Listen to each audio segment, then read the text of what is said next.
തൃശൂരിന്റെ ഈ ഓണോത്സവ കാലം ആഘോഷമാക്കാൻ അപ്പോളോ സർക്കസും അഭ്യാസ പ്രകടനങ്ങളുടെ മതിവരാ കാഴ്ചകൾ സമ്മാനിക്കുന്ന സർക്കസ് പ്രദർശനം ആസ്വാദക മനം കവരുന്നു.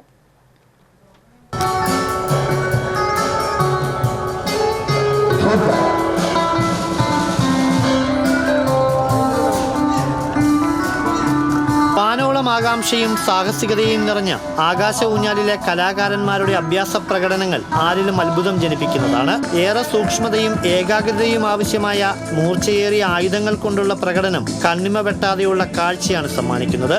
മെയ്വഴക്കവും കലാകായിക മികവും സമന്വയിക്കുന്ന കലാകാരികളുടെ സാരി, റിംഗ് ഡാൻസുകൾ, പുരുഷ വനിതാ മണിപ്പൂരി കലാകാരരുടെ റിംഗ്, ബോൾ, ഗ്ലാസ് ബോട്ടിൽ ഉൾപ്പെടെയുള്ള വിവിധയിനം അഭ്യാസ പ്രകടനങ്ങൾ, കാഴ്ചക്കാരിൽ ചിരി പടർത്തുന്ന ഹാസ്യ താരങ്ങൾ, ഒപ്പം വർണ്ണാഭമായ കലാകാരരുടെ മാർച്ച് പാസ്റ്റ്, ഇങ്ങനെ പഴയതും പുതിയതുമായ സർക്കസ് അഭ്യാസങ്ങൾ സമന്വയിപ്പിച്ചുകൊണ്ട് ഇന്ത്യൻ കലാകാരന്മാർ മാത്രം അണിനിരക്കുന്ന അതിശയിപ്പിക്കുന്ന പ്രകടനങ്ങളുമായി ആസ്വാദകരുടെ മനം കീഴടക്കി മുന്നേറുകയാണ് അപ്പോളോ സർക്കസിന്റെ പ്രദർശനം. 115 സംഘത്തിന്റെ 26 ഇന പ്രകടനങ്ങളാണ് സർക്കസിലുള്ളത്.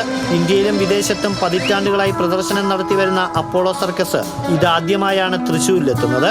ശക്തൻ നഗർ പ്രദർശന ഗ്രൗണ്ടിൽ ആരംഭിച്ച സർക്കസിന്റെ പ്രദർശന ഉദ്ഘാടനം മേയർ MK വർഗീസ് നിർവഹിച്ചു. കൗൺസിലർമാരായ Sindhu Ando Chakkola, P Sukumaran, corporation Amrut coordinator Rahul, Apollo circus സാരഥി Sanal George, manager C Rajan, PRO M Umesh എന്നിവർ പങ്കെടുത്തു. ഉച്ചയ്ക്ക് 1 മണി, വൈകിട്ട് 4-നും 7-നുമായി ദിവസേന 2 മണിക്കൂർ ദൈർഘ്യമുള്ള 3 പ്രദർശനങ്ങളാണുള്ളത്. 150, 250, 350 എന്നിങ്ങനെയാണ് ടിക്കറ്റ് നിരക്ക്.